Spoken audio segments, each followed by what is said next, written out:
So let's talk about momentary sensory awareness. My name is Jason Thomas, and I'm going to go through this slide deck. So first off, the exercise is a matter of, you want to start with what all you hear. And so not a metaphor, but I guess the example that I like to use is if you're listening to a song, you may have several different layers of sound. So let's think about a song that doesn't have somebody singing. There's no words. So it could be jazz, it could be electronic music, it could be classical music. You may have a bass, you may have something like a piano, you may have a string instrument. So there's these different layers of sound. So when you're in an environment and you are trying to become aware of what all you hear, you want to take inventory of all the different sounds that you hear. So you may hear an air conditioner, you may hear traffic, you might even hear your own breathing. If it's quiet enough, you might even hear your own pulse. If you're in a restaurant, you try to take inventory of how many different people you hear speaking. If those people speaking were almost the different octaves or the different pitches on a piano, who has a very high pitched voice, who has a very low pitched voice. And you want to take inventory of every sound that you can, that you're aware of within that space. And what you'll find over time is the more and more you do this, the better you'll get at hearing different things.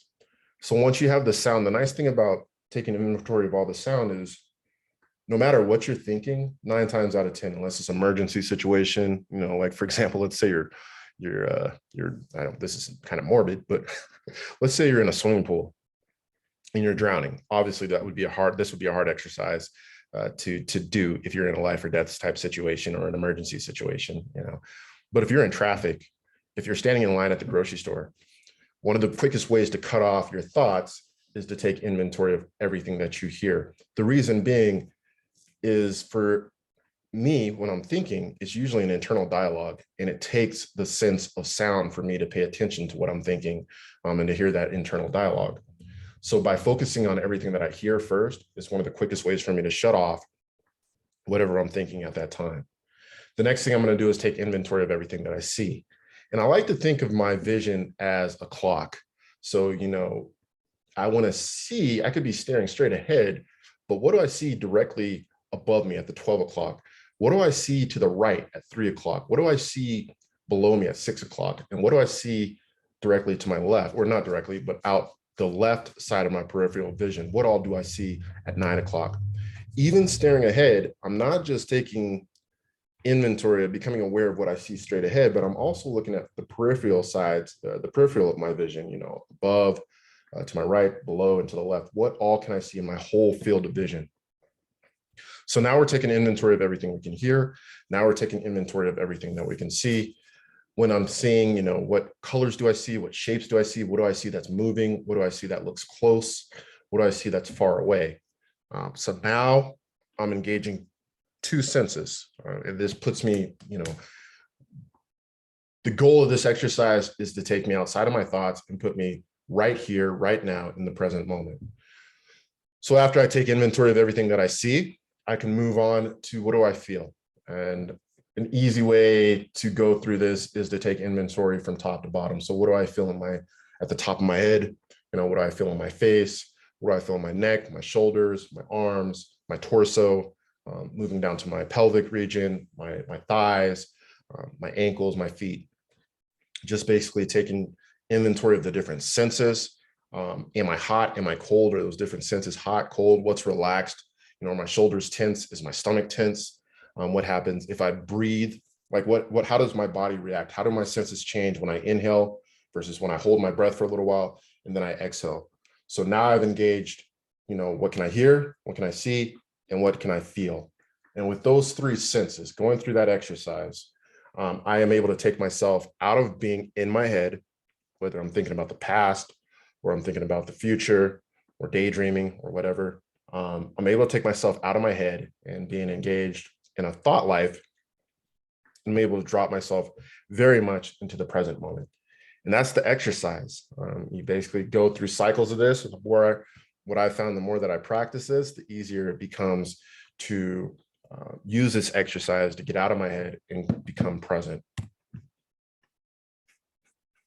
So kind of just going through what I just said, this exercise puts me in the moment, it puts me in the here and now. This practice is very much about grounding. One thing I did skip over is I can use the breath as the intro point. So even before I take inventory of everything that I hear, I can start by just focusing on the breath. And when I focus on the breath, I like to think breathing in, breathing out, breathing in, breathing out. Actually label where I'm at in my breath. You can take it a step further, breathing in, holding that breath, breathing out, holding that breath. And then again, are you currently breathing in, breathing out, or am I in between? So I have 3 different labels through the cycle of breath. And for me, it's not required. I've gotten to the point where I can usually just drop into what all do I hear and go through that exercise. If I want to expand this sensory awareness exercise, I can take stock of what do I smell and what do I taste. But it's really easy for me to focus on visual, actually starting with hearing what all layers of sound can I perceive, then moving on to visual, what's in my full field of vision that I can see, and then touch, what do I feel on, in, and throughout my body. And I like to talk about in as well. So it's one thing to feel things on my skin, but it's another thing to breathe in and feel the air coming into my lungs and into my belly. That's feeling, that's what I feel inside my body. And kind of combining the two, what do I feel on and in my body and to being throughout my body. So while I may feel something on my skin, if I breathe in, how does breathing in affect both my skin and the inside of my body? And so that's the touch, AKA the feel. I use touch because sometimes feel can get, it can mix with the actual emotions, my feelings. But in this sense, when we talk about what do we feel, I'm talking about what do I feel in a kinesthetic way? What do I feel on my body? What do I feel is touching my body, both inside and outside? To break these down, kind of like what I stated before, the visual, the main concept is really to understand that 360-degree field of vision, not just what do I hear, what do I see right in front of me, but also what do I see out on the edges of my peripheral vision. One of the things that over time, what you may find and what I found is by practicing this way of seeing, almost on a mental level, my world opens up rather than being very focused and stuck on something in a mental way. The more that I'm able to expand my field of vision, it also expands the way that I think about things and how I see the world. You may have heard of the metaphor of tunnel vision, that you might get tunnel vision if you're having anxiety or if you're in anger. That's being very focused on one thing in a mental way, but in a physical way, if I can open up, if I can get myself present in the here and now and open up my full field of vision, one of the things that I've experienced is that transfers over to my emotional and my mental life, and I'm able to expand how I see things as well. Auditory, going back to the exercise and what I talked about at the very beginning, the main takeaway here is to hear the different layers of sound. So there's usually a prominent or 1 or 2 prominent sounds that I may focus on or I may be very aware of. But if I can drop into the present moment and listen to everything that I hear, a lot of times I'll hear machines, so that could be a refrigerator, that could be the air conditioner. There's these background sounds that a lot of times I am not aware of. I guess I'm aware of them, but I'm not consciously aware of those things. And so when I say machines, a refrigerator is a machine, an air conditioner is a machine, cars are a machine. Many times in our society, there always seems to be these almost worse and worse. I'm not sure how to really describe the sound, but these a low hum. There we go, a low hum that's always in the background, depending on if we're outside or inside, and it's usually a machine. So that's one of the layers of sounds that often I'm not conscious of, but by doing this exercise, I can start to become aware of. And actually having to focus on the auditory for me seems to be the key of getting outside of my thoughts and becoming very present.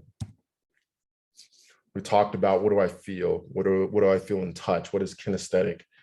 We have there's the internal things that I feel, whether that's a racing heartbeat or, butterflies in the stomach when we think about anxiety.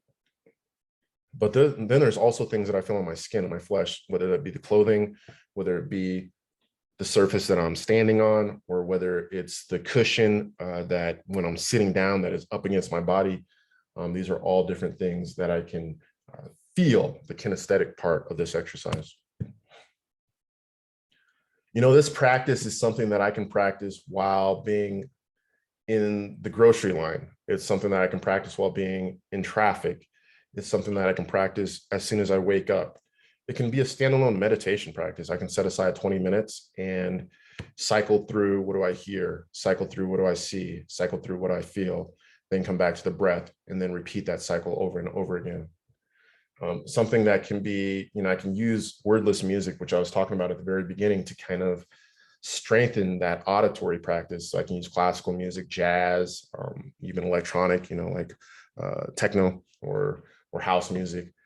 And I can practice hearing different layers of sound using music. I can even use something like eating meditation,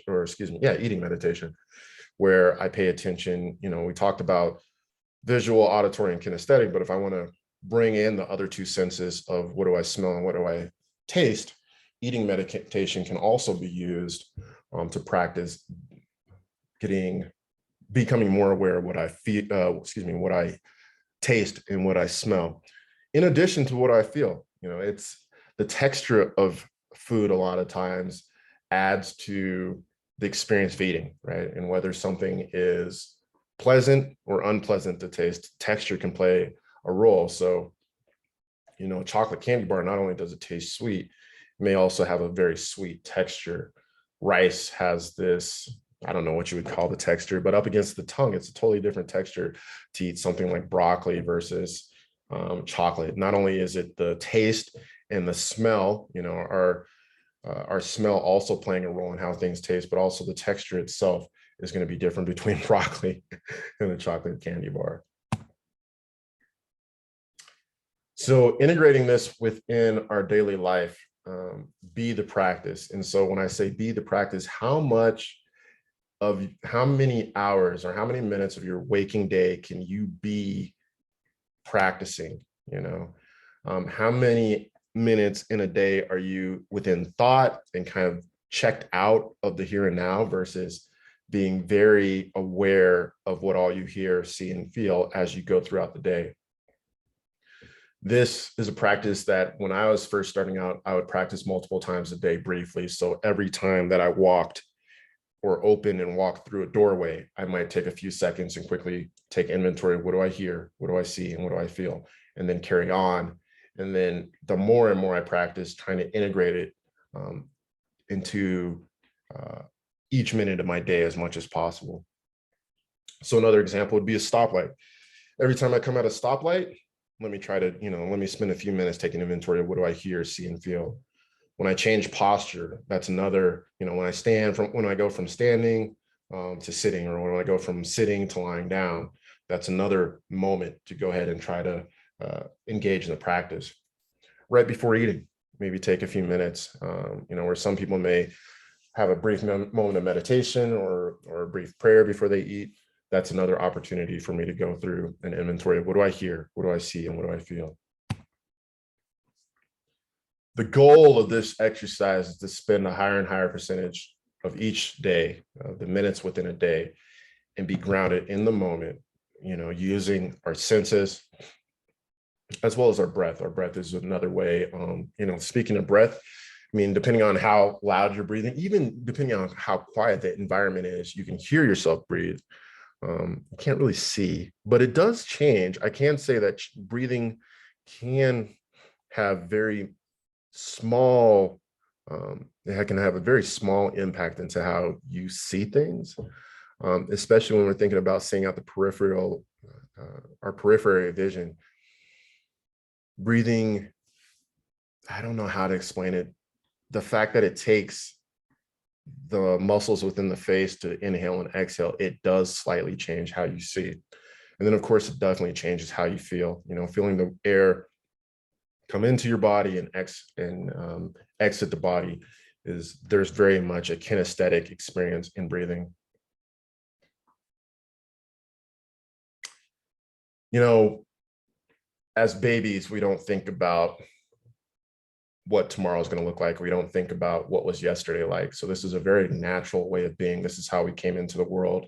And this is how we experienced the first few months, if not first few years of our lives, is being very much present focused versus being lost in thought and thinking about, you know, what does the future look like and what could I have done different in the past, or something in the past and the future aren't always bad things, right? Like, we can have pleasant memories and we can have things that we look forward to, but being too much in those, you know,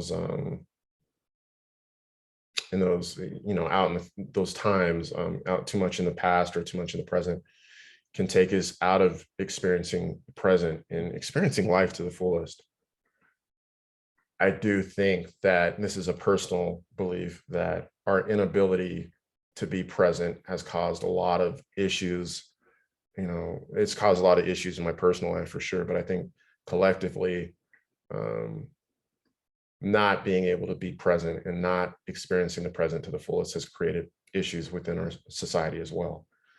So once you are able to adopt this practice, you know, you can, it helps me a lot more, not only to adopt it for myself, but also to teach others, because the more I find myself teaching it, the more I find that I have to fully understand and be in touch with my experience and having this as a practice. So here's my challenge. You know, see if you can start by practicing this 5 times a day. If you do find that this works, and let's define what works means. If you find yourself having more serenity, more gratitude, more joy, less anxiety, less anger, I'd encourage you to teach this to other people, and report back in the comments section of this video. How has this practice changed your life? And if you are sharing this with others and others are sharing their experience with you, how has it impacted the experience of other people? If you have any questions or I'll read through the comments and be more than happy to explain or answer questions. Or, you know, if you see a question out there that you'd like to answer from somebody else who's left a comment, please feel free to also answer somebody else's question as well. And with that, my name is Jason Thomas, and this has been a brief overview of sensory awareness. I'll be honest with you, I don't know if that website's up right now, but this has been an explanation of momentary sensory awareness. I look forward to seeing the comments, questions, and answers, and having a dialogue within the comments section of this video. Until then, be well. May you have a life that is full of serenity and enjoy.